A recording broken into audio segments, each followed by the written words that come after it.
The Secret Garden. Francis Hodgson Burnett. Previously on The Secret Garden, Mary Lennox returns to Colin's hidden room, and there, beside the fire, the lonely young Raja begins to change, as she tells him about Dickon, the animals of the moor, and the living world just beyond the manor walls. Colin feels a strange new desire awaken, a wish to see, to breathe, to live. For the first time in his life, the outside world doesn't frighten him. It calls to him. Go on the moor. How could I? I am going to die. How do you know? Said Mary unsympathetically. She didn't like the way he had of talking about dying. She did not feel very sympathetic. She felt rather as if he almost boasted about it. Oh, I've heard it ever since I remember, he answered crossly. They are always whispering about it and thinking I don't notice. They wish I would too. Mistress Mary felt quite contrary. She pinched her lips together. If they wished I would, she said, I wouldn't. Who wishes you would? The servants, and of course Dr. Craven, because he would get Misselthwaite and be rich instead of poor. He daren't say so, but he always looks cheerful when I am worse. When I had typhoid fever his face got quite fat. I think my father wishes it too.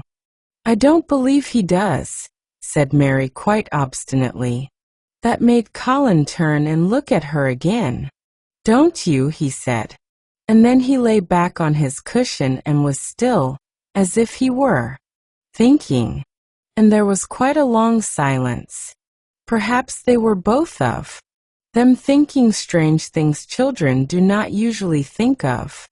I like the grand doctor from London because he made them take the iron thing off, said Mary at last. Did he say you were going to die? No. What did he say? He didn't whisper, Colin answered. Perhaps he knew I hated whispering. I heard him say one thing quite aloud. He said, the lad might live if he would make up his mind to it. Put him in the humor. Sounded as if he was in a temper. I'll tell you who would put you in the humor, perhaps, said Mary, reflecting. She felt as if she would like this thing to be settled one way or the other. I believe Dickon would. He's always talking about live things. He never talks about dead things or things that are ill. He's always looking up in the sky to watch birds flying or looking down at the earth to see something growing. He has such round blue eyes and they are so wide open with looking about. And he laughs such a big laugh, with his wide mouth, and his cheeks are as red as cherries.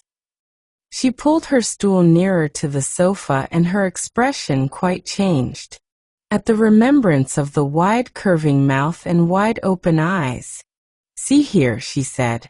Don't let us talk about dying. I don't like it. Let us talk about living. Let us talk and talk about Dickon. And then we'll look at your pictures. It was the best thing she could have said. To talk about Dickon meant to talk about the moor and about the cottage and the 14 people who lived in it on 16 shillings a week and the children who got fat on the moor grass like the wild ponies, and about Dickon's mother and the skipping rope and the moor with the sun on it, and about pale green points sticking up out of the black sod.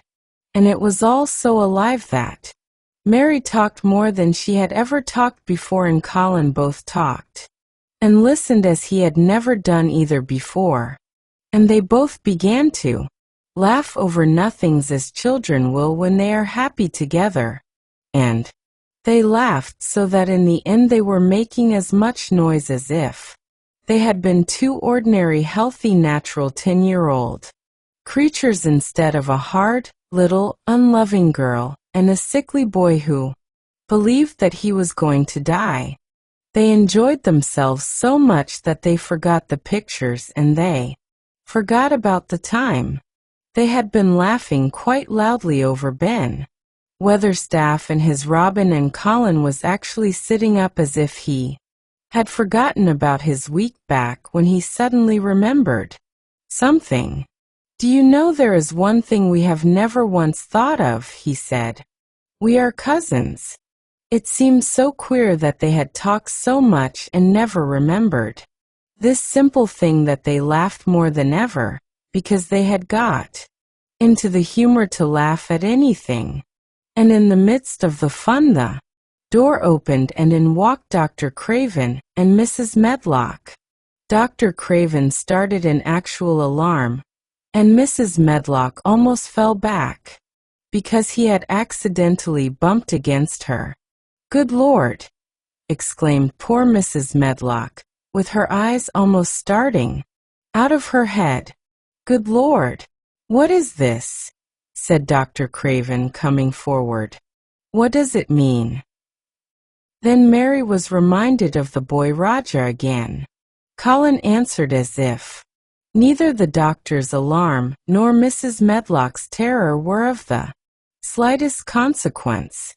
He was as little disturbed or frightened as if an elderly cat and dog had walked into the room. "This is my cousin Mary Lennox," he said. "I asked her to come and talk to me. I like her. She must come and talk to me whenever I send for her." Dr. Craven turned reproachfully to Mrs. Medlock. "Oh, sir," she panted, "I don't know how it's happened. There's not a servant on the place that'd dare to talk. They all have their orders." "Nobody told her anything," said Colin. "She heard me crying and found me herself. I am glad she came." "Don't be silly, Medlock." Mary saw that Dr. Craven did not look pleased, but it was quite plain that he dare not oppose his patient. He sat down by Colin and felt his pulse. "I am afraid there has been too much excitement." "Excitement is not good for you, my boy," he said.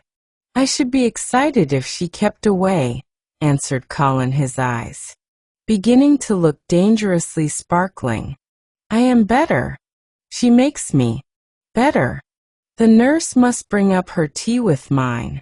We will have tea together." Mrs. Medlock and Dr. Craven looked at each other in a troubled way, but there was evidently nothing to be done.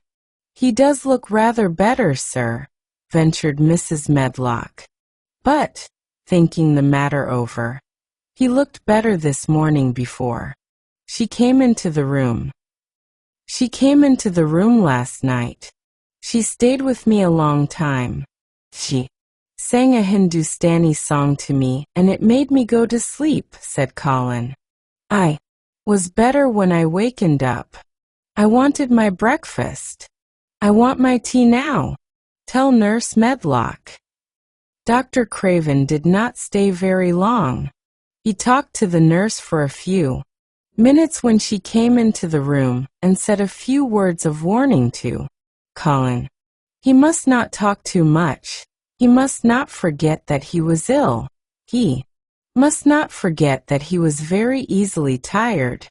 Mary thought that there seemed to be a number of uncomfortable things he was not to forget. Colin looked fretful and kept his strange black-lashed eyes fixed on Dr. Craven's face.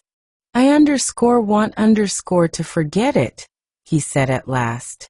"She makes me forget it. That is why I want her." Dr. Craven did not look happy when he left the room. He gave a puzzled glance at the little girl sitting on the large stool. She had become a stiff, silent child again as soon as he entered, and he could not see what the attraction was. The boy actually did look brighter, however, and he sighed rather heavily as he went down the corridor. "They are always wanting me to eat things when I don't want to," said Colin. as the nurse brought in the tea and put it on the table by the sofa. "Now if you'll eat I will. Those muffins look so nice and hot. Tell me about Rajas. You are growing, learning and shining, even in your sleep. Good night."